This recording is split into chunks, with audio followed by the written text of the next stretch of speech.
Olá, bem-vindos para a nossa série sobre pecados capitais, que hoje vai enfatizar a inveja. A inveja tem um problema. Todo mundo é alvo de inveja, mas ninguém é invejoso.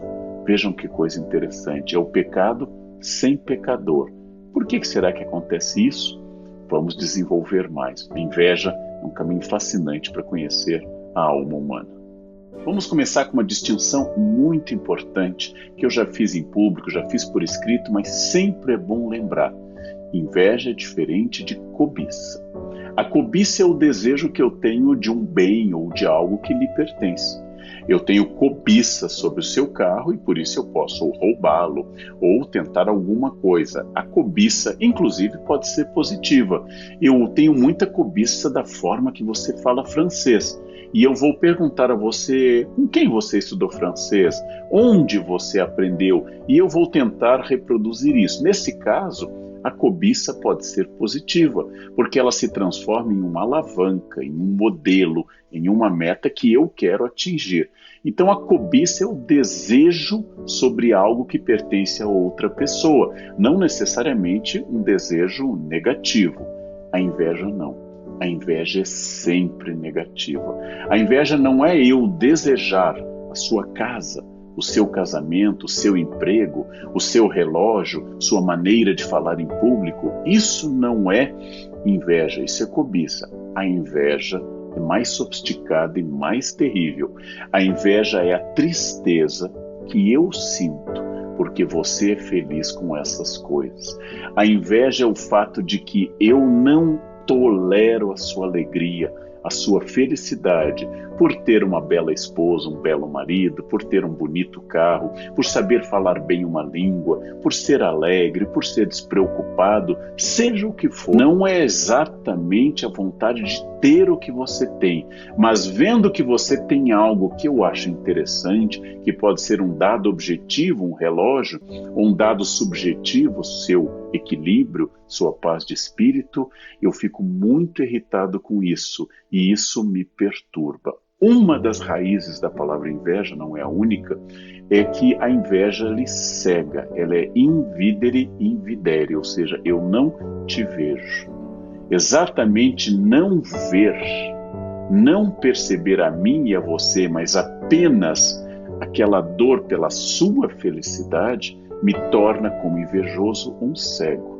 Eu deixo de ver as minhas capacidades, eu deixo de avaliar qual é o caminho que você teve para chegar às suas capacidades e eu acabo produzindo o ato invejoso, que de novo é a tristeza pela felicidade alheia.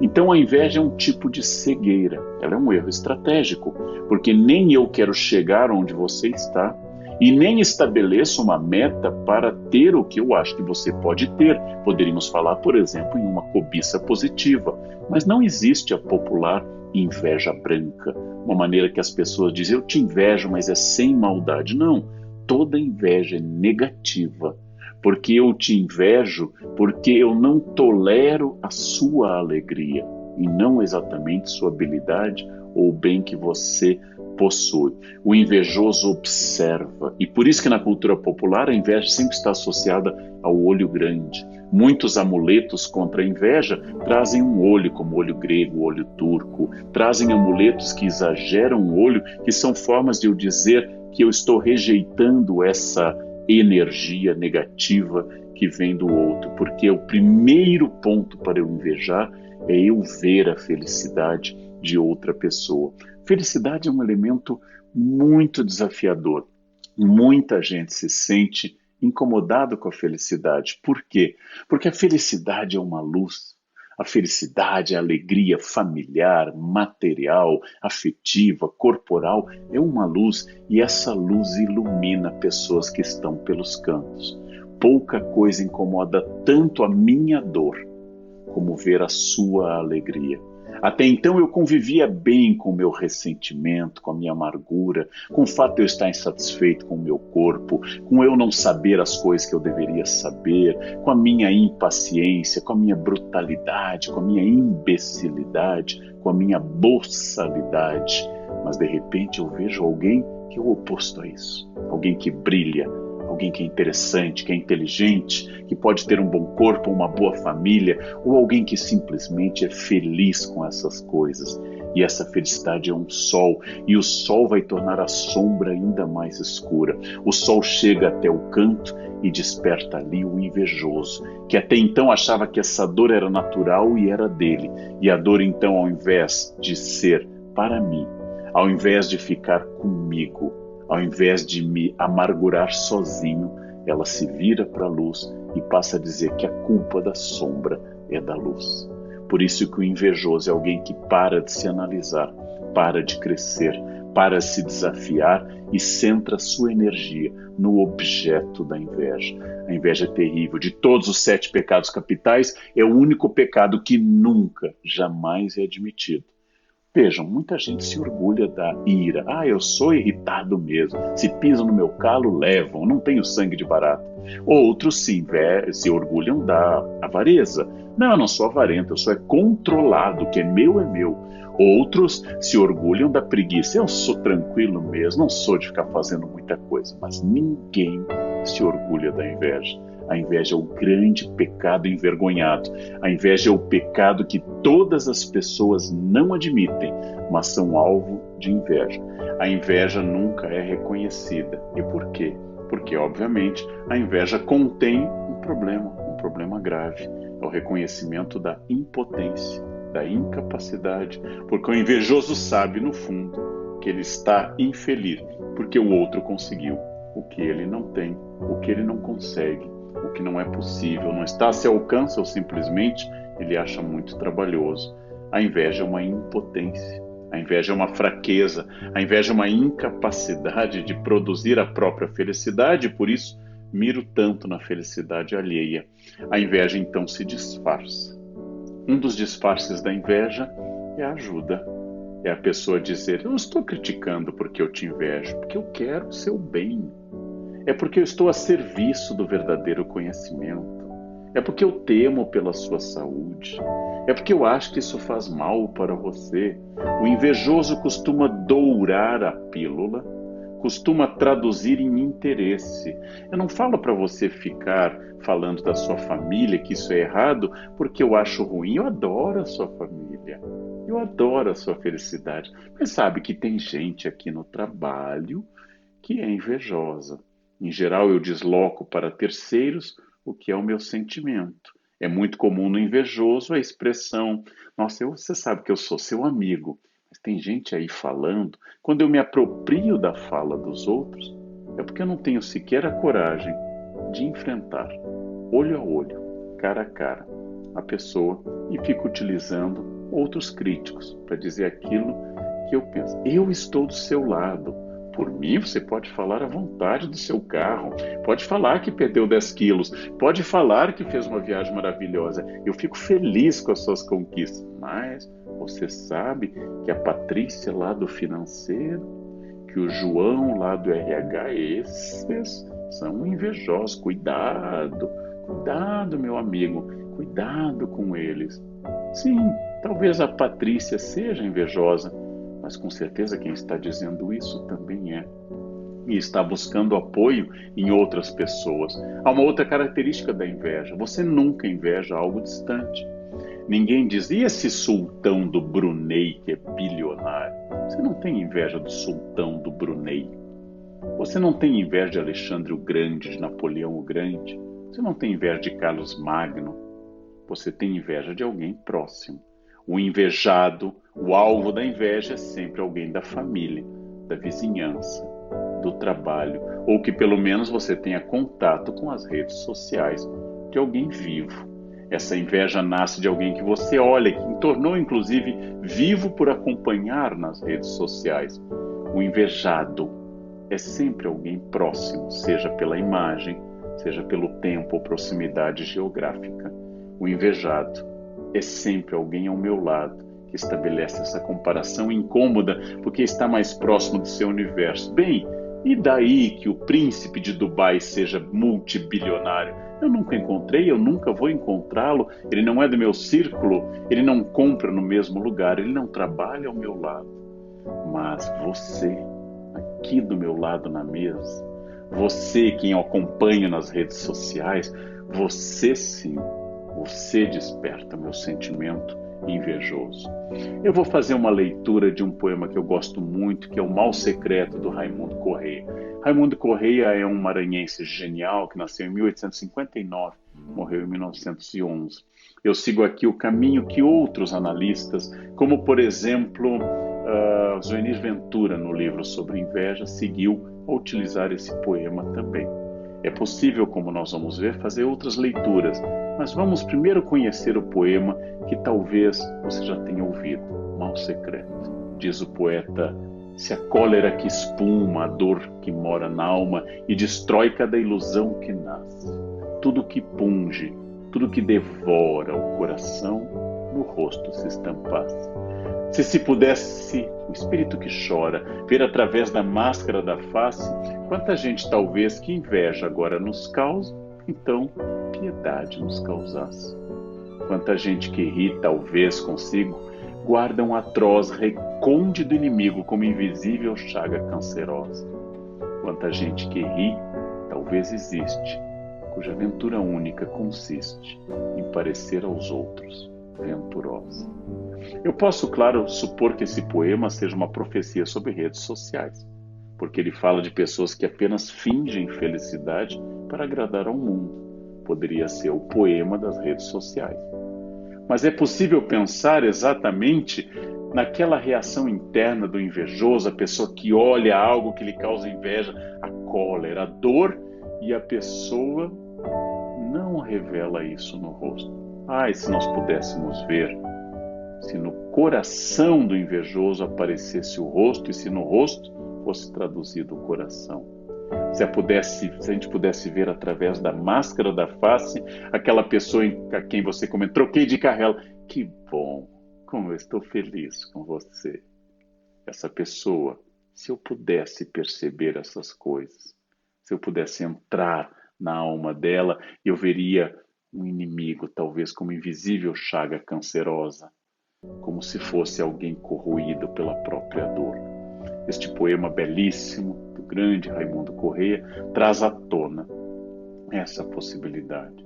Se o nosso rosto não fosse uma máscara, se as pessoas não fossem como esfinges que dizem o que não sentem e são impenetráveis ao mistério da sua própria alma, se nós próximos pudéssemos olhar no espelho o rosto quando a gente vê um sucesso alheio, quando vê uma conquista, quando vê uma pessoa linda, com um rosto maravilhoso, ou com uma renda extraordinária, ou com uma habilidade impactante, se eu pudesse ver de fato essas coisas, e os outros talvez sentissem autenticamente o que se passa dentro de mim. Então esse é um problema, essa é uma questão, isso aqui é algo que nós precisamos pensar bastante. E como eu enfrento a inveja? Bem, eu só posso recomendar aquilo que a psicanálise, a filosofia, a sabedoria do mundo recomenda, que é o autoconhecimento. É quase impossível não ter algum sentimento de inveja no mundo. É quase impossível porque o mundo nos oferece muita gente superior a nós em todos os campos. Não há nada em você ou em mim, não há nada que eu tenha que outra pessoa perto de mim não tenha mais dinheiro, mais beleza, mais capacidade, mais alegria, mais sexo, mais ideias, mais criatividade. Não há nada que alguém não tenha mais.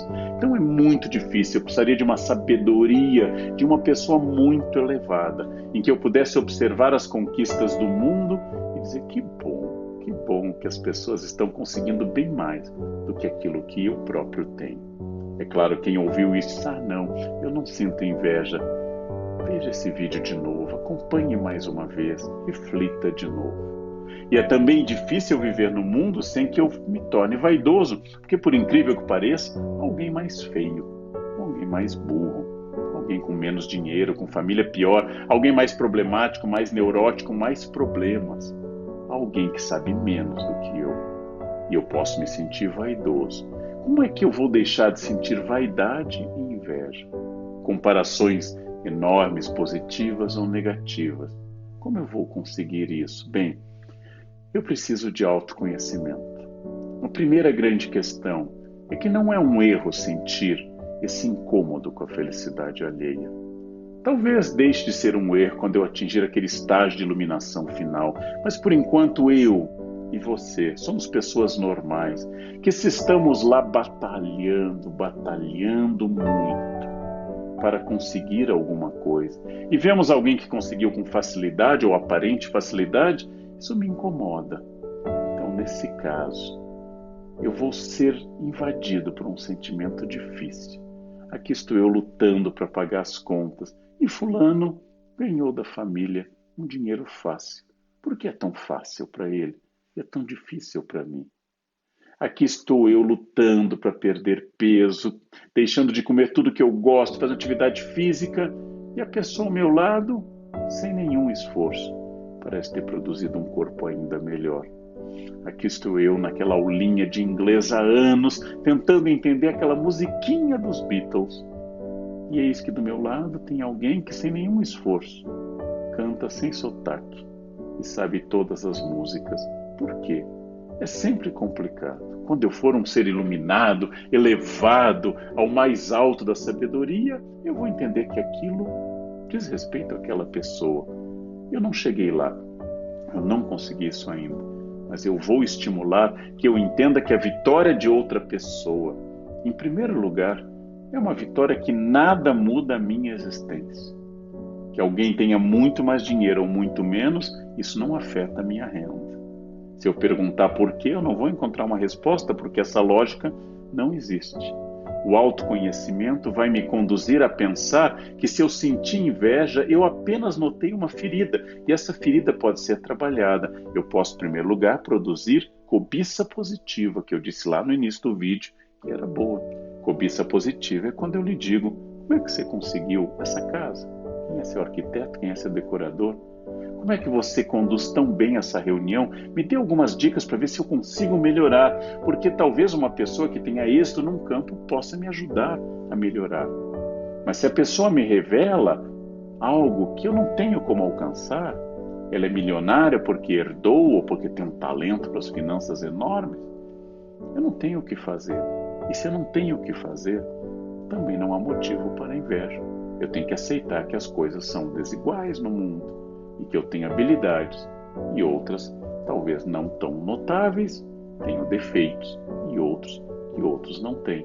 Ou seja, ao me comparar com os outros, eu tenho que perceber que, de fato, eu sou convidado a um crescimento constante.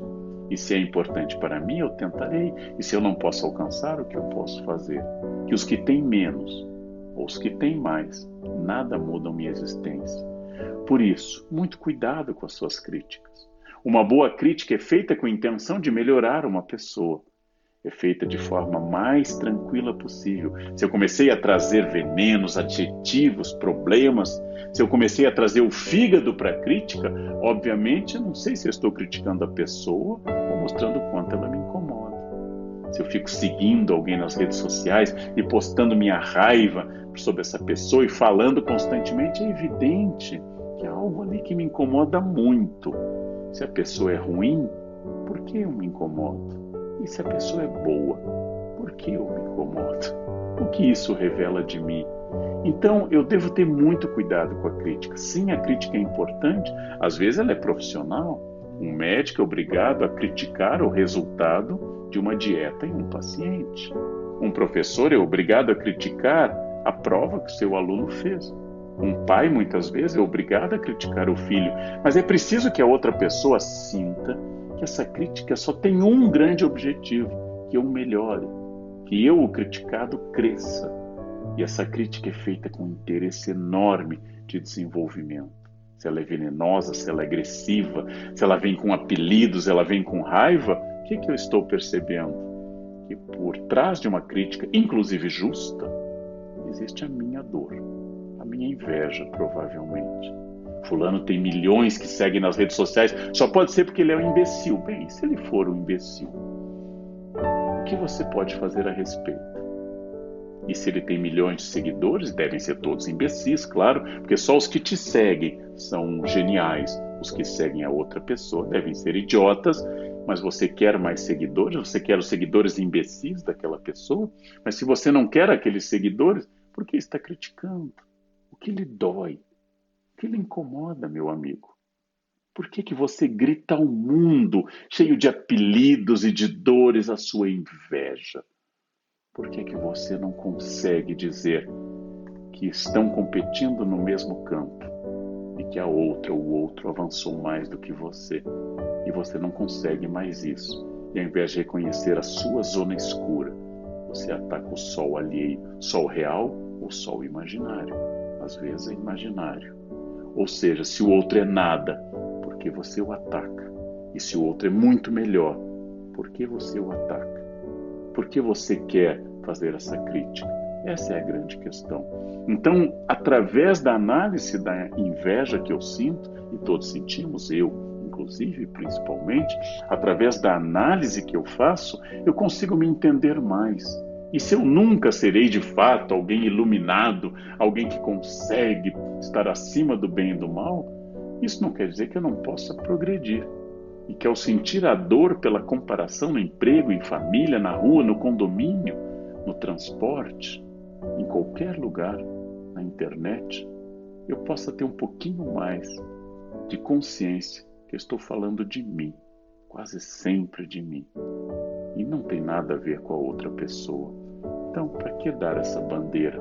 Por que não proporcionar seu autoconhecimento? Nossa, mas fulano tem o que eu gostaria, o que é? Você pode ter? Esforce-se para isso. Não pode ter? Tem que aceitar, como mandam os filósofos estoicos, que algumas coisas não podem ser transformadas. Então, nesse caso, por que invejar? A inveja é apenas o reconhecimento de que você enfraqueceu, ou de que você não tem consciência, ou de que você é menos, ou de que você se supõe menos, talvez você não seja. E é por isso que a inveja é um excelente indicativo para o meu autoconhecimento, para o meu crescimento, para o meu avanço e até para a minha vitória. Então é quando eu faço com que o que eu sinto no coração passe a se estampar na face, sem dourar a pílula, sem dizer, é para te ajudar que eu estou te criticando. Não é. Você sabe que não é. Você sabe que é dor mesmo. É uma dor forte, é uma dor aguda. E essa dor é o mal secreto que o Raimundo tanto falou. E por isso que todos nós, começando por mim, todos nós temos que estar muito atentos àquilo que me incomoda, aquilo que me faz sair do sério, aquilo que me irrita, aquilo que me faz vomitar ódio nas redes ou no trabalho, transformando a minha inveja em fofoca, em post venenoso ou em insinuação maldosa, mostrando ao mundo que a máscara caiu e que agora todos estão vendo o esgoto da dor que flui dentro da minha alma. Por isso que a inveja é rica, é um excelente campo de ser transformado de pecado capital, metáfora religiosa, em ponte e alavanca de conhecimento. É por isso que todos nós, eu, você, estamos aqui aprendendo e tentando esse equilíbrio. Muito obrigado por ter acompanhado até aqui mais esse pecado capital. Muito obrigado por ter colaborado para que eu e você pudéssemos dialogar. Não concorde comigo, ou pelo menos não concorde automaticamente. Discorde, pense, aprofunde, dê um passo adiante e você terá conseguido entender que eu sou irrelevante na sua jornada, mas que você é fundamental na definição do que é valor e do que você quer, como eu tenho tentado ser honesto comigo mesmo. Muito obrigado, um excelente dia, uma vida cada vez mais sábia e inteligente. Até logo.